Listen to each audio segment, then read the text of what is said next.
Now, concerning spiritual gifts, brethren, I do not want you to be uninformed. You know that when you were heathen, you were led astray to mute idols. However, you may have been moved. Therefore, I want you to understand that no one speaking by the Spirit of God ever says, Jesus be cursed. And no one can say, Jesus is Lord, except by the Holy Spirit. Now, there are varieties of gifts, but the same Spirit. And there are varieties of service, but the same Lord. And there are varieties of working, but it is the same God who inspires them all and every one. To each is given the manifestation of the Spirit for the common good. To one is given through the Spirit the utterance of wisdom, and to another the utterance of knowledge according to the same Spirit. To another, faith by the same Spirit. To another, gifts of healing by the one Spirit. To another, the working of miracles. To another, prophecy. To another, the ability to distinguish between spirits. To another, various kinds of tongues. And to another, the interpretation of tongues. All these are inspired by one and the same Spirit, who apportions to each one individually as he wills. Hello, everyone, and welcome to Printing to Prosper. I'm your host, Gina Morton, and today I want to talk about the charisms of the Holy Spirit. We are now on the glorious mysteries of the Rosary, and this is the third mystery, which is the descent of the Holy Spirit. The Holy Spirit is our helper, and when the apostles were up in the upper room, the tongues of fire were laid upon them. So there are some Catholic doctors of the church that do believe we all have been given the gift of tongues at our baptism. I don't know, I haven't tested it myself, and I don't know for sure, but we are gifted 7 gifts of the Holy Spirit.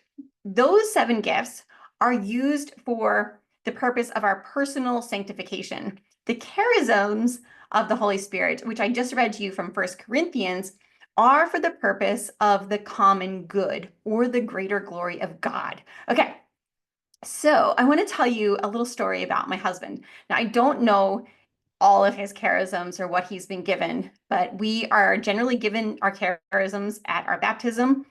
And it is up to us to figure out what they are and to use them for God's greater glory. And how you will know what is your charism, okay? There is a link in the show notes to an institution that I found where you can take an online course and discover your personal charism. And for an additional fee, you can meet with one of their instructors for an interview to really discuss which one is your charism. So I'm definitely going to do that because I'm very curious about it. But let's take my husband, for instance, because so there's 3 ways to kind of know if you're on the right track with what is your charism. Okay, I'm just going to read them. 3 signs that you know which is your charism. 1, there is an unmistakable inner peace, energy, and joy when you're using your gift. Number 2, there is an unusually effective and successful result in what you are trying to accomplish. And number 3, other people's direct or indirect recognition of the gift's presence. I'm going to give you an example of my husband, okay?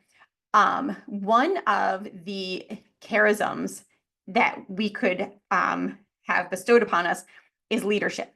And I really believe this is my husband's charism because the perfect story, right?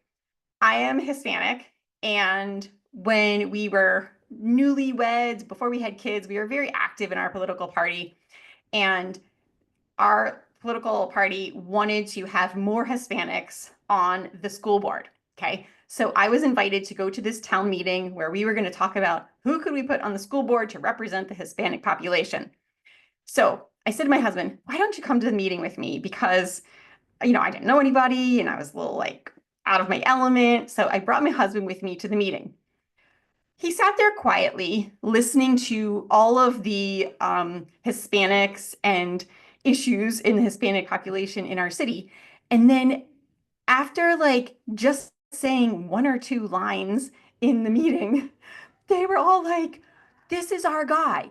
And they wanted to put my husband on the ballot to represent the Hispanics on the school board. And I raised my hand and I'm like, I'm sorry, but he's Irish. And so I was like, there's not a Hispanic drop of blood in this man's body. But that's what happens to my husband. It seems like wherever he goes, he just has to say a few words and people are like, oh my gosh, he's our guy. Like he's our leader. And so he very obviously has a charism of leadership, and other people can recognize it straight away when he enters into a situation or an environment where a leader is needed. So that's the kind of thing I'm talking about. Now, what does this have to do with decluttering? Okay, one, I would like you each to figure out what is your charism, or maybe you have multiple charisms. Maybe you already know, maybe you do have the gift of tongues, maybe you have the gift of healing. Maybe it's always been kind of obvious to you what you have, but I think a lot of us don't really know. So we have to kind of pray and ask God to show us, ask the Holy Spirit to show us what is my charism.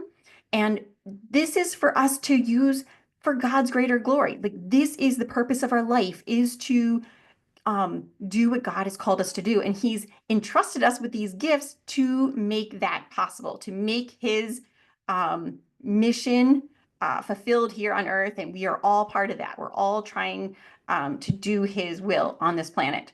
Okay, so let's talk about decluttering and your charism. So I'm going to read you a few of the lists of, this is not all of the charisms, but just a short list, okay? Administration, celibacy, craftsmanship, discernment of spirits, encouragement, evangelism, faith, giving, healing, helps, hospitality, intercessory prayer, knowledge, leadership, mercy, missionary, music, pastoring, prophecy, service, teaching, voluntary poverty, wisdom, and writing. Okay, let's say that your charism is hospitality. How is your cluttered house preventing you from using your charism? Okay, I love this gift of hospitality because it doesn't come naturally to everybody, which means it's probably not your thing, okay? But perhaps hospitality comes very easily to you, that like you have no stress about it. You just kind of like put together a meal, you set a beautiful table, or you just open your home, there's no worries. But what if you have that natural gift and you know you have it, but you're not using it because you're so afraid of what your home looks like? Perhaps you have the gift of healing and you've been asked to go on a mission across the country to preach and to heal people around the country, but you're so in debt that there's no way, you can't even afford to leave your driveway. Okay, so there's very practical things that can prevent us from using the gifts that God is calling us to use. And I'm always trying to look for different ways to motivate people to actually declutter and get their lives in order. And if the promise of just a peaceful home, or a debt-free existence doesn't like motivate you enough, then what about using these gifts that God has given you to motivate yourself to get your act together? Just think, one day you're going to have to answer for your time here on earth.